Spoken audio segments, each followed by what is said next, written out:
अस्सलाम वालेकुम। आज हम CC 3.1 और उसका जो चैप्टर 9 है, इसके पेज 5 में मुख्तलिफ वेल्डिंग प्रोसेस की जो समरी है वो दी हुई है कि इनके बेसिक इक्विपमेंट कितने कॉमन होते हैं और इनमें इम्परफेक्शन किस किस टाइप के होते हैं। और इसके अलावा वेल्ड मेटल की क्लीनिंग और रिफाइनिंग किस तरह से होती है और इनके वेरिएबल पैरामीटर कितने मिलते जुलते हैं और इन वेल्डिंग प्रोसेस के एडवांटेज और डिसएडवांटेज कौन कौन से होते हैं और उनमें से कौन से वेल्डिंग प्रोसेस में जो है वो वेल्ड करने की कैपेबिलिटी होती है और कौन से प्रोसेस में नहीं। तो इसके मुतालिक डिस्कस करेंगे आज के इस आर्टिकल में। तो चले स्टार्ट करते हैं। Summary of the common arc welding process. तो ये नीचे जो चंद एक वेल्डिंग प्रोसेस दिए हुए हैं, इनकी समरी जो है आपस में कितनी जो है वो कॉमन है, इस पे डिस्कस करेंगे। तो यहाँ पे उन्हें सबसे पहले प्रोसेस हैं, इसमें एमएमई वेल्डिंग प्रोसेस है, manual metal arc welding process है और टिग वेल्डिंग प्रोसेस है जो है, और इसके अलावा मिग मैग और सबमर्ज आर्क वेल्डिंग प्रोसेस। तो इसमें जो इसके बेसिक इक्विपमेंट जो रिक्वायरमेंट होते हैं ड्यूरिंग वर्किंग के लिए, तो उसमें सबसे पहले ट्रांसफार्मर है। एमएमई वेल्डिंग प्रोसेस में जो उसका ट्रांसफार्मर है, रेक्टिफायर है और power and power return cables हैं, और जो उसका जो एक अर्थ लगा दिया जाता है और दूसरे के साथ जो है वो होल्डर जो अटैच होता है। और इसके अलावा वाइज़र विद लेंस हैं, और जो वाइज़र है इसको वेल्डिंग हेलमेट भी कहते हैं। और इसमें जो उसके लेंस हैं, जैसे ब्लैक जो ग्लासेस उसमें होते हैं 10 नंबर 12 नंबर, और ये डिपेंड करता है कि उसकी जो एम्परेज कौन सी इस्तेमाल होती है। एम्परेज के हिसाब से उसके जो लेंस हैं, ग्लास के जो नंबर है वो इस्तेमाल किए जाते हैं। और उसके अलावा फ्यूम एक्सट्रैक्शन है। ड्यूरिंग वेल्डिंग के दौरान जो उसका जो फ्यूम बनता है उसको जो स्पेसिफिक एरिया से कैसे एलिमिनेट किया जाता है, कैसे रिमूव करना होता है, उसमें ये देखना होता है कि जहाँ पे हम वेल्डिंग कर रहे हैं, जिस वर्कशॉप में है या फिर जिस केबन में अगर हम टेस्ट लगा रहे होते हैं, तो उसमें उसका जो फ्यूम्स है उसको किस तरीके से रिमूव करने का जो उन्होंने वो सिस्टम दिया हुआ है, उसके फैन है या फिर कुछ एग्जॉस्ट छोड़ा हुआ है। तो उसके अलावा टिग वेल्डिंग प्रोसेस में ट्रांसफार्मर है और रेक्टिफायर है, हेड असेंबली और हाउस असेंबली, और इसके अलावा पावर रिटर्न केबल्स, उसका जो केबल होती है होल्डर के लिए और दूसरी जो है वो अर्थ के लिए लगाई होती है। पावर रिटर्न केबल है और उसके अलावा टार्च हेड असेंबली है, और उसके अलावा गैस सिलेंडर है और गैस हाउस है, और इसके अलावा गैस रेगुलेटर्स हैं, और उसके अलावा वाइजर विद लेंस है, हेलमेट और ब्लैक ग्लासेस वगैरह, और इसके अलावा फ्यूम एक्सट्रैक्शन वगैरह है। और इसके अलावा मिग मैग वेल्डिंग प्रोसेस में transfer rectifier, head assembly, house assembly via linear, और इसमें पावर रिटर्न केबल्स है, जैसे कि अर्थ और नेगेटिव पॉजिटिव जहाँ पे लगाई जाती हैं, और वायर फीड स्पीड है इसका जो यूनिट है, और इसके अलावा गैस सिलेंडर है, गैस हाउसेस है और गैस रेगुलेटर्स। इसके अलावा वाइजर विद लेंस है और फ्यूम एक्सट्रैक्शन। तो इसमें जो इसकी जो समरी कॉमन समरी है, इसमें transformer, rectifier, power return cables, electrode holder हैं, वाइजर विद लेंस हैं और फ्यूम एक्सट्रैक्शन जो है, ये तकरीबन सारे ये चारों के चारों वेल्डिंग प्रोसेस हैं। इनकी जो समरी जो है वो कॉमन है। इसी तरीके से सबमर्ज आर्क वेल्डिंग प्रोसेस में भी सेम ही है। ट्रांसफार्मर है, rectifier, head assembly, house assembly, power return cables है और वायर फीड यूनिट। और इसमें जो वायर फीड यूनिट ये एक्स्ट्रा जो है वो मैकेनिकली जो ड्राइव होता है, जैसे टिग और मिग में जो मैनुअल जो है इसकी फिलर वायर जो है वो दी जाती है। तो सबमर्ज आर्क वेल्डिंग और मिग मैग वेल्डिंग प्रोसेस में इसकी जो फिलर वायर जो यूनिट है वो मैकेनिकली ड्राइव होती है। उसके अलावा फ्लक्स हॉपर है, और flux hopper flux delivery system है, फ्लक्स रिकवरी सिस्टम है। तो फ्लक्स हॉपर में ये होता है कि फ्लक्स जो है वो हॉपर में जो अगर ग्रैनुलर फ्लक्स है, जैसे कि फ्यूज फ्लक्सेस हो सकते हैं, बेसिक है जिसे हम अग्लोमेरेटेड फ्लक्स भी कहते हैं, तो वो जो हॉपर में डाल दिए जाते हैं। और फिर जितनी वेल्डिंग के ऊपर उसमें जो रिक्वायर होती है उस हिसाब से उसको जो है वो डिलीवर करते रहते हैं। और और उसके अलावा फ्लक्स रिकवरी सिस्टम है, तो ये फ्लक्स रिकवरी सिस्टम जो है वो फीड यूनिट पे ही उसको ऐड किया होता है। तो वो जो फ्लक्स जो इस्तेमाल हो रहा होता है और जो होने के बाद उसको फिर जो है वो दोबारा से उठा लिया जाता है।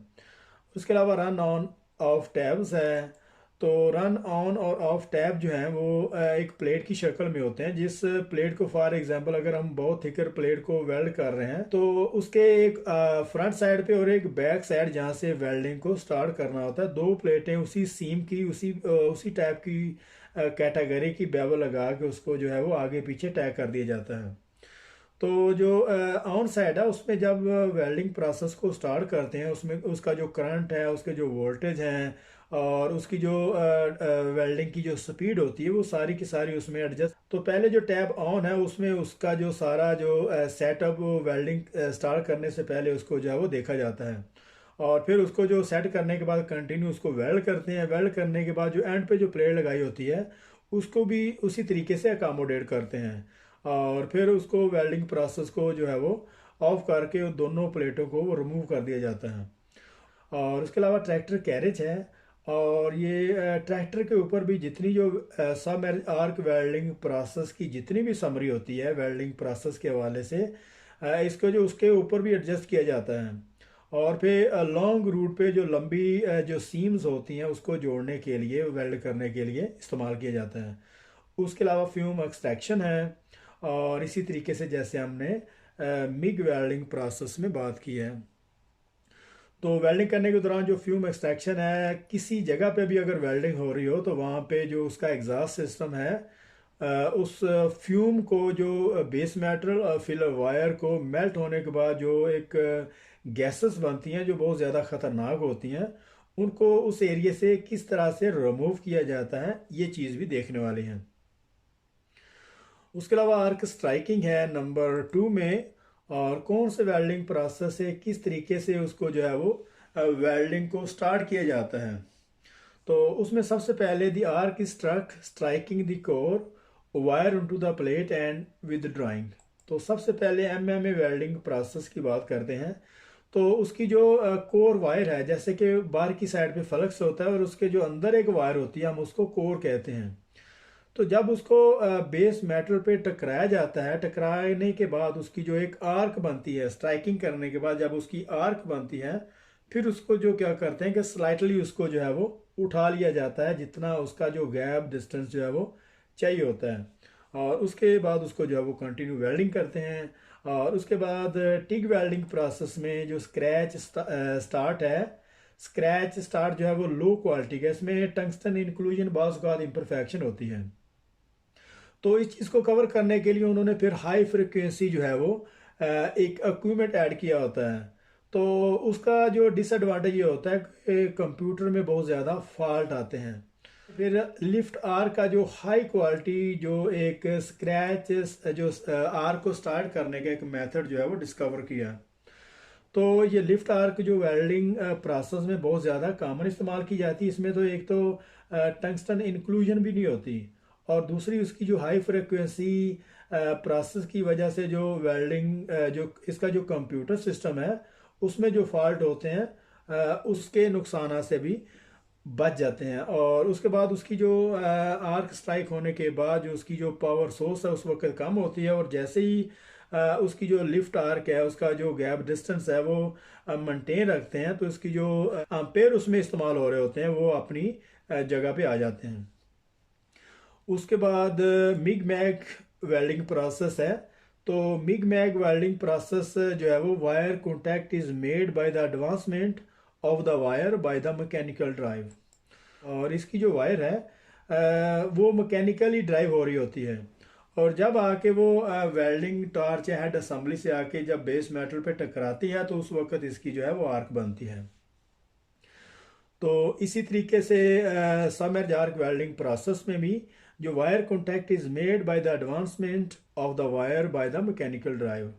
तो सबमर्ज आर्क वेल्डिंग प्रोसेस में भी सेम वही जो मिग मैग प्रोसेस जो इस्तेमाल किया जाता है, जैसे उसकी जो वायर है वो मैकेनिकल ड्राइव होती है, और जब वो हेड असेंबली से जो उसकी जो टार्च है वहाँ से जब बेस मेटल पे टकराती है तो उसकी जो है वो आर्क बनती है। तो नंबर 3 में आर्क एंड वेल्ड शील्ड्स। तो वेल्डिंग के दौरान उसकी जो आर्क है और उसकी जो डिपॉजिट वेल्डिंग हो रही होती है उसको शील्ड किस तरह से करते हैं उस पर बात करते हैं।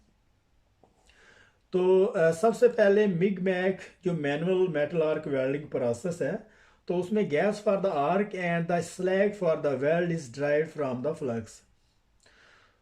तो ये कह रहा है कि जब उसकी जो गैस है वो आर्क को प्रोटेक्ट करती है और उसका जो स्लैग है वो वेल्ड को प्रोटेक्ट करता है। और ये गैस और स्लैग बनता कहाँ से है? ये एक फ्लक्स जब हम वेल्डिंग स्टार्ट करते हैं, एमएमए वेल्डिंग को जब इलेक्ट्रोड को डाल के उसको जो वेल्डिंग स्टार्ट करते हैं तो उसका जो फ्लक्स चलने के बाद उसकी जो गैस बनती है, जिसको हम फ्यूम भी कहते हैं दूसरे लफ्ज़ों में, जो बहुत डेंजर भी है सेहत के लिए। तो वो जो गैस बनती है वो आर को प्रोटेक्ट करती है और उसको जो स्लैग बनता है वो वेल्ड को प्रोटेक्ट करता है। और इसी तरीके से टिग वेल्डिंग प्रोसेस में भी cylinder fed inert gas shielded for the arc and welds. तो टिग वेल्डिंग की करने के दौरान उसकी जो शील्डिंग गैस है वो एक अलहदा से सिलेंडर से उसको जो दी जाती है, जो जो वेल्डिंग का आर्क कॉलम है उसको और वेल्ड मेटल को प्रोटेक्ट करती है। और उसके बाद मिग मैग वेल्डिंग प्रोसेस में cylinder fed inert active gas shield for the arc and welds.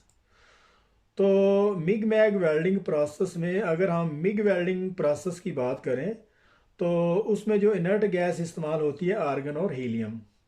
और जो एक्टिव गैस है जैसे मैग वेल्डिंग प्रोसेस में मिग में इनर्ट गैस होगी और मैग वेल्डिंग प्रोसेस में एक्टिव गैस इस्तेमाल की जाएगी। तो एक्टिव गैसेस में जैसे कार्बन डाइऑक्साइड है, ऑक्सीजन है, या फिर इसका मिक्सचर जो है वो उसे आर्गन में ऐड करके जो है वो वेल्ड की जाती है।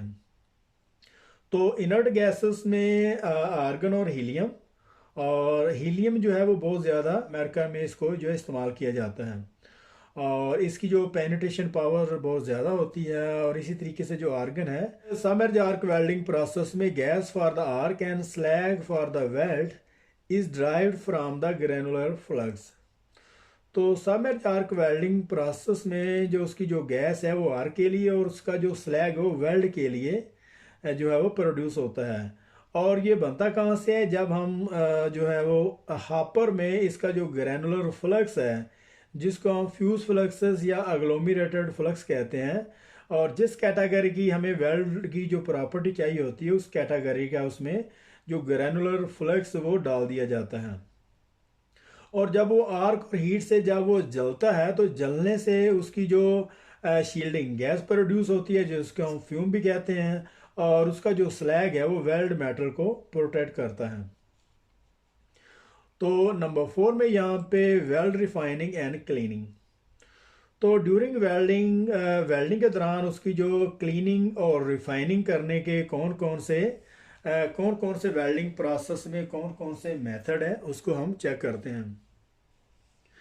तो सबसे पहले हम बात करते हैं एमएमए वेल्डिंग प्रोसेस की।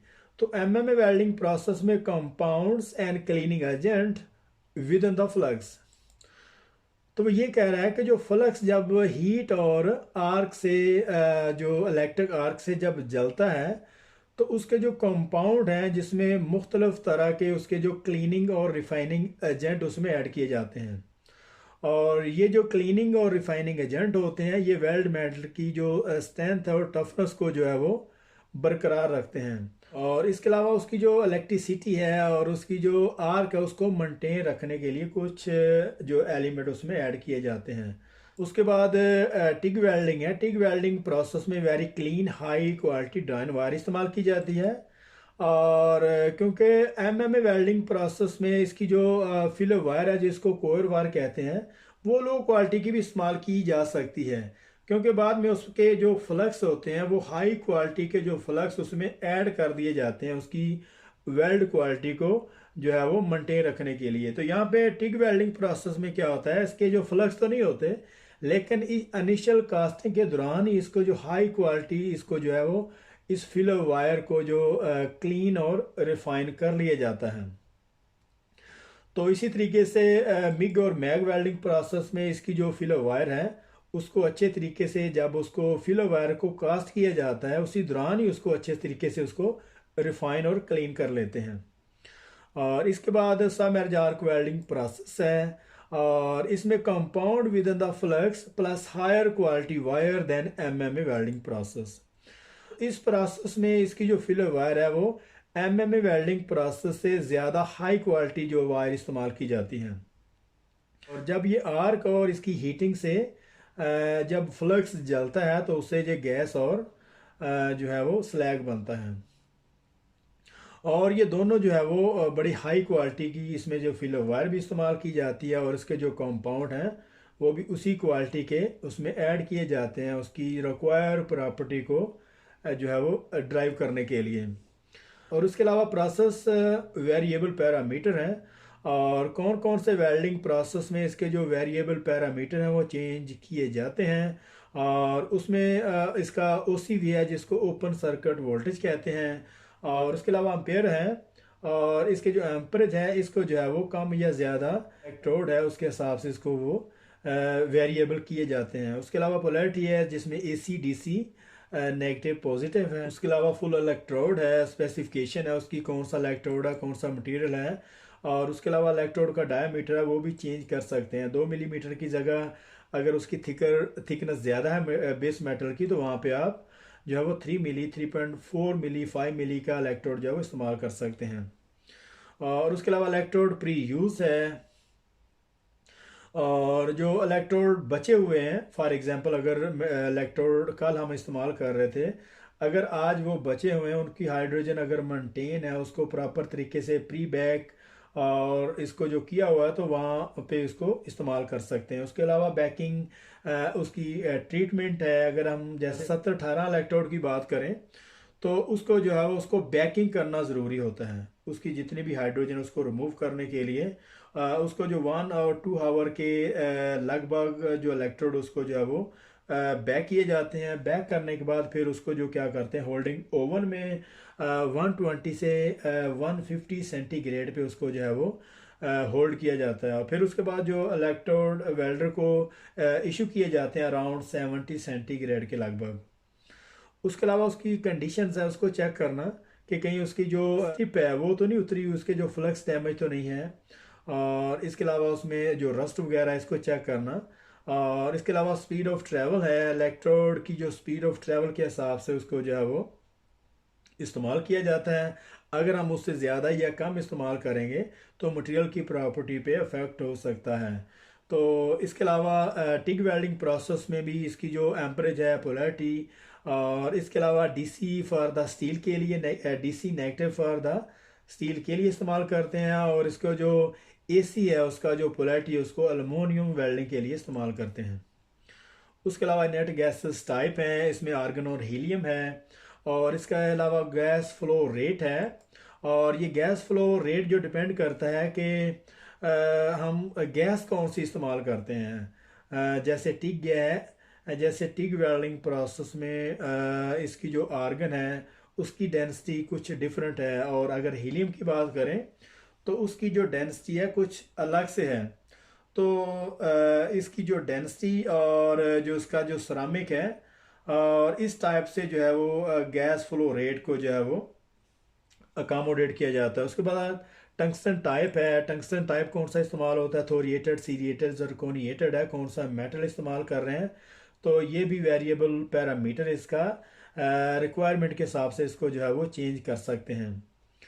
उसके बाद टंगस्टन टाइप है और उसका जो डायामीटर है। उसके बाद वायर टाइप है, और वायर कौन सी जो है मटेरियल के हिसाब से इस्तेमाल हो रहे हैं और कौन सी इस्तेमाल करेंगे उस हिसाब से आप इसको जो है वो चेंज कर सकते हैं। इसके बाद इसकी स्पीड ऑफ ट्रेवल्स है, और उसके बाद मिग मैग वेल्डिंग प्रोसेस में इसकी जो ओसीवी ओपन सर्किट वोल्टेज है, उसके बाद आर्क वोल्टेज है, और इसकी जो एम्परेज है, और वायर फीड स्पीड, और इसकी जो पोलैरिटी है वो डीसी पॉजिटिव इसको इस्तेमाल की जाती है। गैस टाइप कौन सी है, हीलियम है या फिर आर्गन है। उसके बाद गैस फ्लो रेट है इसका, और इसके अलावा एडक्टेंस है, सबसे ज़्यादा जो इम्पोर्टेंट यहाँ पे क्वेश्चन बनता है वो कौन से वेल्डिंग प्रोसेस में एडक्टेंस को इस्तेमाल किया जाता है। तो वो उसका जो आंसर होगा वो मिग मैग वेल्डिंग प्रोसेस में। और उसके अलावा इलेक्ट्रोड वायर टाइप है, कौन सी वायर इस्तेमाल कर रहे हैं। उसके बाद इलेक्ट्रोड वायर चेंज और उसका डायामीटर है। और इसके अलावा डिप ड्राइवर्स रूल साइजेस हैं और स्पीड ऑफ ट्रेवल्स हैं। और इसके बाद सब मैरिज आर्क वेल्डिंग प्रोसेस में ओसीवी है, ओपन सर्किट वोल्टेज है, आर्क वोल्टेज है, और उसके बाद एम्पेरेज और इसकी जो वायर फील्ड स्पीड है और इसकी जो polarity AC DC negative positive, इसको चेक करना। और उसके बाद इलेक्ट्रोड स्टिक आउट है। वेल्डिंग करने के दौरान जो बेस मेटल और इलेक्ट्रोड के दरमियान जो डिस्टेंस होता है उसको हम स्टिक आउट कहेंगे। और ये डिपेंड करता है कि इसका इलेक्ट्रोड का जो डायामीटर कौन सा इस्तेमाल हो रहा है। उसके बाद फ्लक्स टाइप है, फ्लक्स मैशेस साइज है, और इलेक्ट्रोड वायर टाइप्स और electrode wire diameter, wire flux specification और उसकी जो वायर की जो मटेरियल कौन सा है, कौन सी स्पेसिफिकेशन है, और उसकी जो स्पीड ऑफ ट्रेवल कौन सी है, कौन से हिसाब से इसको जो है वो वेल्ड करेंगे। उसके बाद कंज्यूमेबल है, इन वेल्डिंग प्रोसेस में कौन कौन से कंज्यूमेबल किस टाइप के इस्तेमाल होते हैं। उसमें शार्ट फ्लक्स कोटेड इलेक्ट्रोड है एमएमए वेल्डिंग प्रोसेस में। तो उसके बाद हाई क्वालिटी ड्राइन वायर और प्लस इनर्ट गैसेस। तो एमएमए वेल्डिंग प्रोसेस में जो उसका जो शार्ट फ्लक्स कोटेड इलेक्ट्रोड होता है, जब वो जलता है तो उसके हिसाब से उसकी जो गैसेस हैं, उसके जो स्लैग हैं वो प्रोड्यूस होते हैं। लेकिन यहाँ पे अगर हम आर्गन की बात करें टिग वेल्डिंग प्रोसेस में, तो उसकी जो शील्डिंग गैस है वो हमें आर्गन सिलेंडर से जो है वो प्रोवाइड होती है। वो इनर्ट गैस आर्गन या हीलियम दोनों में से कोई भी इस्तेमाल की जाती है। और इसी तरीके से मिग मैग वेल्डिंग प्रोसेस में इसकी जो हाई क्वालिटी ड्राइन वायर होती है, इसकी जो क्वालिटी है वो हाई क्वालिटी की वायर इस्तेमाल की जाती है, क्योंकि इनिशियल कास्टिंग के दौरान ही उसको जो है वो हाई जो है वो उसको जो क्लीन और फाइन किया जाता है। और इसमें जो उसकी अनर्ट गैसेस आर्गन और हीलियम है। और अगर हम एक्टिव की गैसेस की बात करें तो उसमें कार्बन डाइऑक्साइड हो सकती है, ऑक्सीजन हो सकती है, और उसका मिक्सचर जो है वो आर्गन या हीलियम में इस्तेमाल करके जो है वो वेल्ड को बनाते हैं। उसके बाद high quality drawn wire plus granular flux है, ये सब मैरिज आर्क वेल्डिंग प्रोसेस की बात हो रही है। तो इसकी जो हाई क्वालिटी ड्राइन वायर इसमें जो है वो इस्तेमाल करते हैं, और उसका जो शील्डिंग गैस है वो ग्रैनुलर फ्लक्स जो है वो प्रोवाइड करता है। और इसके बाद उसकी जो इम्परफेक्शन है, जो हर वेल्डिंग प्रोसेस में जो आमतौर पर दो जो इम्परफेक्शन होती हैं, तो उसकी बात करते हैं। एमएमए वेल्डिंग प्रोसेस में आर्क स्ट्राइक है और उसके अलावा स्लैग इंक्लूजन। तो इसमें दो तरह की जो इम्परफेक्शन है, आर्क स्ट्राइक और स्लैग इंक्लूजन। तो इसमें दो तरह की जो इम्परफेक्शन है, आर्क स्ट्राइक और स्लैग इंक्लूजन। आर्क स्ट्राइक जो है वो जो एमएमए जो हम वेल्डिंग प्रोसेस, जब manual metal arc welding process इस्तेमाल कर रहे होते हैं, तो जब हम इलेक्ट्रोड को स्टार्ट करते हैं तो बाज़ औक़ात इधर उधर जो है वो टकरा जाता है, तो उससे जो है आर्क स्ट्राइक बनती हैं। तो ये बड़ी सीरियस इम्परफेक्शन है। और इसके अलावा स्लैग इंक्लूजन है। स्लैग इंक्लूजन जो है वो ड्यूरिंग वेल्डिंग, जब हम उसको प्रॉपर तरीके से क्लीन नहीं कर पाते तो उसमें स्लैग जो है वो उसमें स्लैग की इंक्लूजन हो जाती है। तो उसके बाद टंगस्टन इंक्लूजन्स या फिर क्रैटर पाइप्स। तो ड्यूरिंग वेल्डिंग जब वेल्ड मेटल डिपॉजिट हो रही होती है तो उस वक्त जो है वो टंगस्टन बाज़ का तो उसमें जो है वो स्ट्रक कुछ पोर्शन जो टंगस्टन इलेक्ट्रोड का जो है वो कुछ हिस्सा उसमें वेल्ड में रह जाता है, तो उसको हम टंगस्टन इंक्लूजन कहेंगे। उसके बाद क्रैटर पाइप्स हैं। और जब हम आर्गन वेल्डिंग प्रोसेस के दौरान जब सडनली आर्गन टार्च को उठाते हैं वेल्डिंग करने के बाद, तो वहाँ पे क्रैटर पाइप जो एक जिसको हम होल कहते हैं, एक जो ब्लो होल है वो एक बन जाता है। और अगर उसका जो डायमीटर बहुत ज़्यादा हो तो वो जो ब्लो होल अगर ग्रेटर देन 1.5 से हो, अगर वो कम हो तो फिर उसकी जो है वो डेफिनेशन चेंज हो जाती है। तो उस टाइप का जो है क्रैटर पाइप बनता है। उसके अलावा लैक ऑफ फ्यूजन है और पोरोसिटी, ये ज़्यादातर मिग मैग वेल्डिंग प्रोसेस में आती है। और उसके अलावा सबमर्ज आर्क वेल्डिंग प्रोसेस में श्रिंकेज कैविटीज़ है और सोल्डिफिकेशन क्रैकिंग। तो ये ज़्यादातर श्रिंकेज कैविटी और सोल्डिफिकेशन क्रैकर जो होता है और जो सोल्डिफिकेशन क्रैक जो आते हैं, ये ज़्यादातर सबमर्ज आर्क वेल्डिंग प्रोसेस में इस वजह से आते हैं कि वहाँ पे हाई डेप्थ विद रेशो जो है वो हाई डिपॉजिट वेल्ड किया जाता है। और वहाँ पे जो है वो जब मेटल ठंडा हो रहा था तो उस वक्त उसमें जो है वो सोल्डिफिकेशन क्रैकिंग आती है। और उसके अलावा वेल्डिंग प्रोसेस में उसके जो दो एडवांटेज हैं, एमएमए वेल्डिंग प्रोसेस जो साइड और शॉप में ज़्यादातर इस्तेमाल किया जाता है और इसकी जो इलेक्ट्रोड की जो रेंज होती है वो ज़्यादा वाइड होती है। और उसके अलावा टिग वेल्डिंग प्रोसेस में हाई क्वालिटी वेल्ड्स, लो H2 कंटेंट, और ये हाई क्वालिटी की वेल्ड और इसमें जो हाइड्रोजन कंटेंट होते हैं वो बहुत कम होते हैं। और इसके अलावा मिग मैग वेल्डिंग प्रोसेस में हाई प्रोडक्टिविटी होती है। इसका जो फर्स्ट एडवांटेज है क्योंकि कंटिन्यू इसमें वायर चलती है। अगर हम मिग और टिग की बात करें तो उसमें तो बस जब इलेक्ट्रोड ख़त्म हो जाए तो उसको चेंज करते हैं, फिर उसकी क्लीनिंग करते हैं, इस वजह से वहाँ पे टाइम जो वेस्ट होता है। लेकिन यहाँ पे मिग मैग वेल्डिंग प्रोसेस में जो कंटिन्यू जो है वायर जो डिपॉजिट होती है, तो इस वजह से उसकी जो हाई प्रोडक्टिविटी जो है वो वेल्डिंग प्रोसेस भी से कहते हैं। तो ये इजीली ऑटोमेटेड, आसानी से जो इसको जो है कंट्रोल किया जाता है। उसके बाद सबमर्ज आर्क वेल्डिंग प्रोसेस में लो वेल्ड मेटल कॉस्ट है और वेल्ड मेटल की कॉस्ट बहुत ज़्यादा कम होती है। और उसके बाद नो विजिबल आर्क लाइट। तो इसके दो एडवांटेज ये होते हैं कि इसकी जो आर्क है वो नज़र नहीं आती, वो सब मैर्ज आर्क जो है वो सब मैर्ज होती है। और उसकी जो आर्क का कोई ख़तरा नहीं होता। पास का टिग मिग दूसरे प्रोसेस में वो बहुत ज़्यादा केयर करनी पड़ती है आर्क से बचने के लिए। आर्क से जो लाइट है बहुत ज़्यादा डेंजर होती है, आंखों को नुकसान पहुंचाती है। तो यहाँ पे इसकी आर्क ही नहीं होती। तो इसके जो डिसएडवांटेज हैं, सारे चारों के चारों वेल्डिंग प्रोसेस के जो डिसएडवांटेज है, इसमें एमएमए वेल्डिंग प्रोसेस में हाई स्किल फैक्टर और इसमें जो हाई डेक्सटेरिटी जो गुड वेल्डर है वही वहाँ पे जो है वो काम कर सकता है। और इसकी जो जिस वेल्डर की जो डेक्सटेरिटी है, स्किल अच्छी नहीं होती, वो वहाँ पे जो है वो अच्छी परफॉर्मेंस नहीं दे सकता। और इसके अलावा लो प्रोडक्टिविटी होती है। तो एमएमए वेल्डिंग प्रोसेस में एक इलेक्ट्रोड ख़त्म हो जाता है तो दूसरा उसमें डालते हैं इलेक्ट्रोड में, और इसी वजह से वहाँ पे टाइम भी वेस्ट होता है और वहाँ पे जो वेल्ड की क्लीनिंग भी करनी पड़ती है। और उसके अलावा टिग वेल्डिंग प्रोसेस में इसकी जो अवेलेबल वायर होती है हाई अजून लेवल होता है। और इसी तरीके से मिग मैग वेल्डिंग प्रोसेस में हाई अजून लेवल्स होते हैं। और इसके अलावा सबमर्ज आर्क वेल्डिंग प्रोसेस में इसकी जो पेनिट्रेशन उसको कंट्रोल करना डिफ़िकल्ट होता है। और क्योंकि इसकी जो हाई आर्क डेंसिटी होती है इस वेल्डिंग प्रोसेस की, तो वहाँ पे आर्क ब्लो और इसकी जो बर्न थ्रू और इस तरह के जो डिसएडवांटेज बहुत ज़्यादा होते हैं।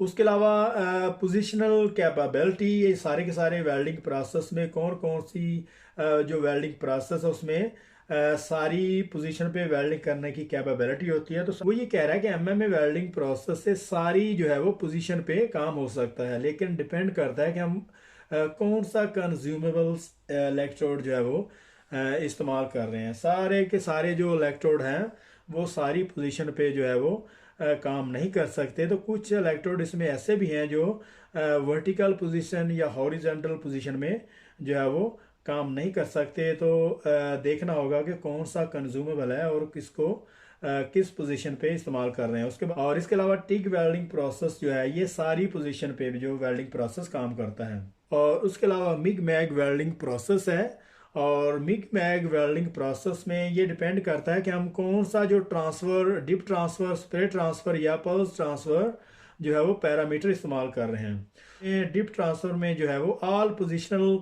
जो वेल्डिंग कैपेबिलिटी है, और स्प्रे ट्रांसफ़र में जो है वो ये सिर्फ फ्लैट वेल्डिंग जो है वो कर सकता है, क्योंकि इसकी जो करंट और इसकी जो पावर है, इसमें वोल्टेज है बहुत ज़्यादा इस्तेमाल होते हैं। तो ये सिर्फ फ्लैट पोजीशन पे जो है वो इस पर काम किया जा सकता है। उसके अलावा पल्स ट्रांसफ़र है, तो पल्स ट्रांसफ़र का जो करंट है ये भी एक नॉर्मल होता है। तो इस वजह से इसमें जो है वो सारी वेल्डिंग पोजीशन पे काम हो सकता है। उसके अलावा सबमर्ज आर्क वेल्डिंग प्रोसेस है, तो इसमें सिर्फ फ्लैट वेल्डिंग जो है इसे कर सकते हैं, butt flat only, but may also adapted for the welding HV butt welds. तो ये वेल्डिंग प्रोसेस जो है, सबमर्ज आर्क वेल्डिंग प्रोसेस जो है, ये सिर्फ फ्लैट वेल्डिंग इससे की जाती है। लेकिन इसके जो इक्विपमेंट है ऐसे भी जो डिस्कवर हो रहे हैं, जिससे जो है वो सम वेल्डिंग, कुछ वेल्डिंग पोजीशन पे भी काम हो सकता है। तो यहाँ पे हमारा CC 3.1 का जो चैप्टर 9 था, उसका जो पेज 5 यहाँ पे ख़त्म हो रहा है। तो मिलते हैं नेक्स्ट पेज में, तब तक के लिए अल्लाह हाफिज़।